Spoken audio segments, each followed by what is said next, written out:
In the lively Bulago market, Adeola was known for having the finest fabrics. After 12 years of waiting and praying, the gods finally blessed her with a daughter, Adana. The joyful mother vowed to give her precious child every opportunity in life. Determined to secure Adana's future, Adeola enrolled her at Golden Heritage Academy, the most prestigious school in Lagos. Every morning, she made sure Adana's uniform was starched to perfection, her leather shoes polished to a shine, and her cornrows neatly styled. She regularly brought gifts of imported chocolates and fine scarves for the teachers, saying, "Thank you for molding my jewel." Adana excelled in all her studies. Her sharp mind and diligent habits made her the top student in her class. Other mothers would point at her and tell their children, "See how Adana shines. Why can't you apply yourself like her?" When classmates asked her secret, the modest girl would simply say, "I just listen when the teacher speaks." Everything changed when Abel transferred to their school. Within days, the new girl astonished everyone with her lightning-fast calculations. While others still struggled with problems, Abel would already have the answers, earning her the nickname, the Counting Spirit. For the first time,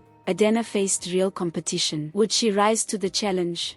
Or had Abel come to claim the top spot? The school buzzed with excitement as these two brilliant minds prepared to face off. Abel's brilliance continued to shine, and soon, whispers spread through Golden Heritage Academy, "Do you think Abel will replace Adana as the best student? What if she wins all the prizes this year?" The words pricked Adana's heart like thorns. She had always been the golden girl, admired for her intelligence and the generous gifts she shared with classmates. But Abel's sudden rise threatened everything. Adana decided to do what always worked with newcomers, offer a gift. "Abel," she said sweetly, holding out a beautifully wrapped box of imported sweets. "Welcome to our school. I hope you like it here." Abel hesitated, then shook her head. "Thank you, Adana, but my mother taught me never to accept gifts from strangers." Adana's smile stiffened. No one had ever refused her before. Things worsened after the inter-class quiz competition. Abel's team crushed Adana's by a shocking 50-point margin. Teachers praised Abel endlessly, and students flocked to her for help. That night, Adana stormed home, her pride wounded. "Mama, this Abel, she refused my gift. And now everyone acts like she's better than me." Adeora's eyes darkened. She pulled Adana close, her voice a low, dangerous whisper. "Don't worry, my jewel. Keep smiling. I will handle this."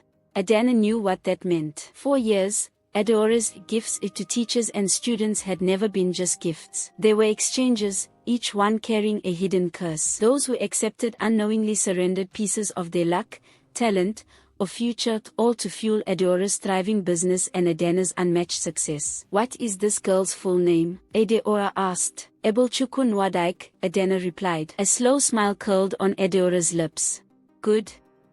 Sleep now." That night, as the moon hung high, Adeora crept into the shadows. She lit black candles and whispered forbidden incantations, sending a shadowy force toward Abel's home. The next day at school, Abel couldn't stay awake. Her eyelids felt heavy and she kept nodding off during lessons. When the math teacher called her to solve a problem, her hands shook badly. The chalk slipped from her fingers 3 times. "Abel, what's wrong with you?" the teacher scolded. At home, Abel tried telling her mother Neka about her strange tiredness. But Neka, always busy with hospital work, just said, "Rest if you're tired."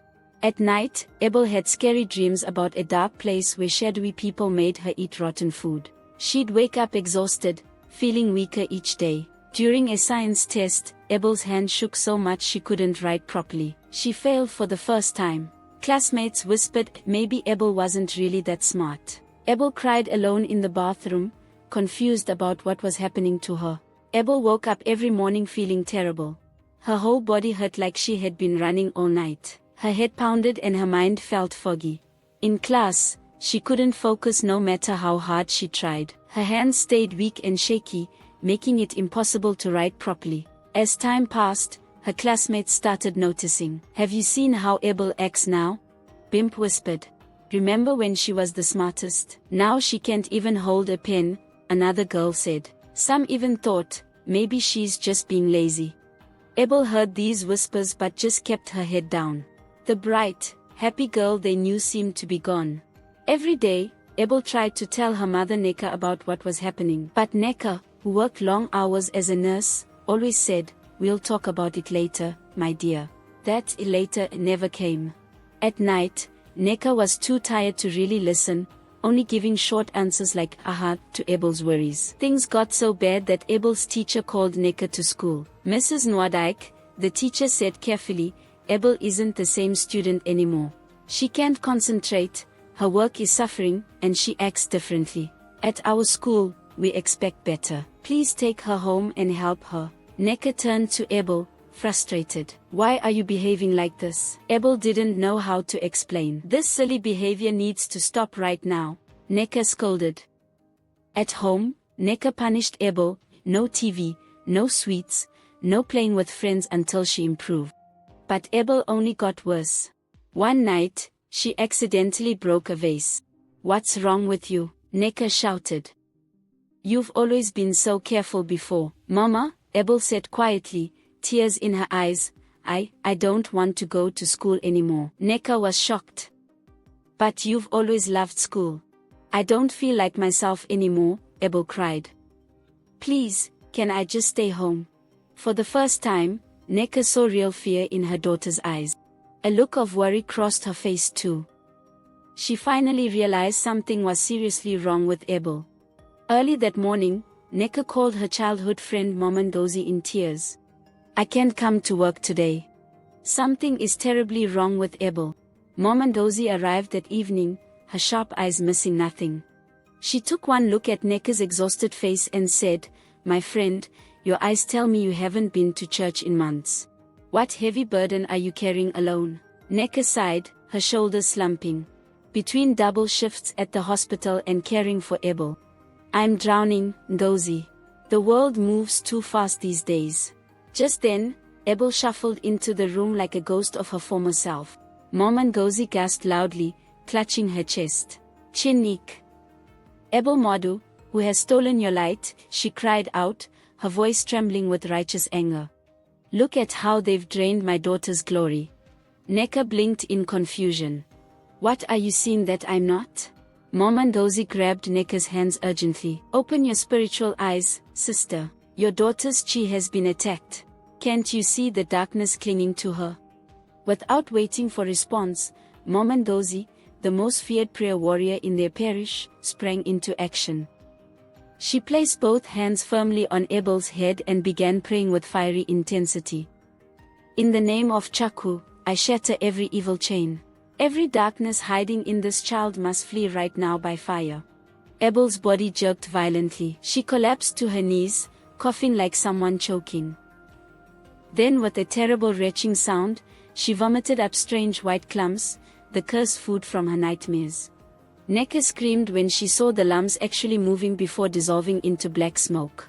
When the spiritual battle ended, Momandozi turned to her shaken friend. Neka, your busyness nearly cost your daughter's destiny. Don't you know this world has witches hunting gifted children like our Abel? She gripped Neka's shoulders firmly. From today, you must cover her in prayer morning and night. No more excuses. Tearfully embracing her daughter, Neka whispered between sobs, Forgive me, my precious one. I failed to protect you. That night marked a turning point.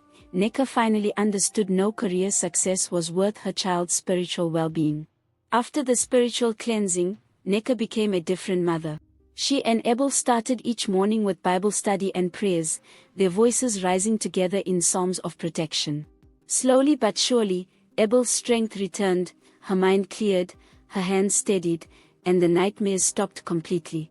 Within weeks, she had caught up on all her missed schoolwork through online lessons. News came that Adeoa had fallen mysteriously ill. People said her own evil magic had turned against her.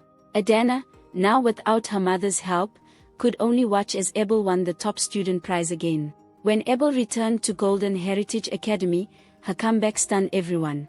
She aced every test, and solved every math problem with lightning speed, and at the prize-giving day, she received the Most Outstanding Student award to thunderous applause. But in the crowd, Adana sat stiffly, her hands clenched into fists. She stormed home, bursting through the door. Mama!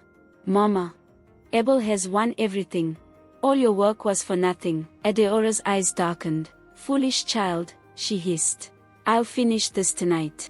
As midnight approached, Adeora performed her darkest ritual yet. A shadowy figure slipped from her body and floated toward Abel's home. But just as the specter raised its clawed hand over the sleeping girl, Nika, miles away, suddenly woke with a start, her mother's intuition screaming danger. Chinik, protect my child, she prayed fervently. At that instant, a searing bolt of divine fire struck the shadow creature. The scream that echoed through the spirit realm sent chills down Adeora's spine as the flames leaped back to her physical body. Mama! What's happening? Adana shrieked as she found her mother writhing on the floor, mysterious burns appearing on her hands and face. The more Adeora struggled, the more the spiritual fire spread. It won't stop, she wailed.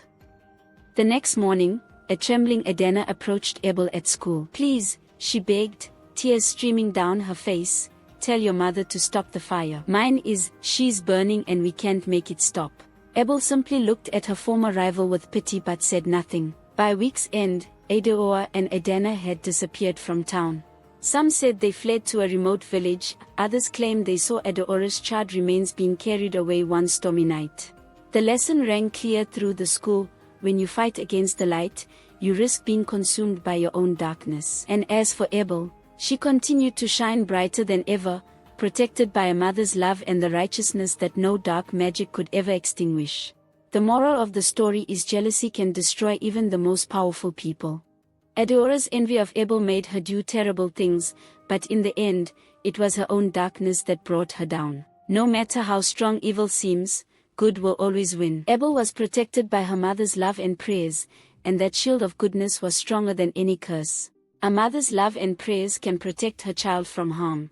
Neka, Abel's mother, was not always there to listen, but once she realized what was happening, her prayers saved her daughter. Real power comes from honesty, hard work, and kindness, not from using others for personal gain. Adeora used her dark magic to get ahead, but it eventually consumed her. Never try to stop someone else's light just because yours is dim. Abel's light never faded, no matter how hard Adeora tried to extinguish it. And lastly, what you send into the world, good or bad, always comes back to you. Adeora's bad actions came back to hurt her, while Abel's goodness helped her shine brighter than ever.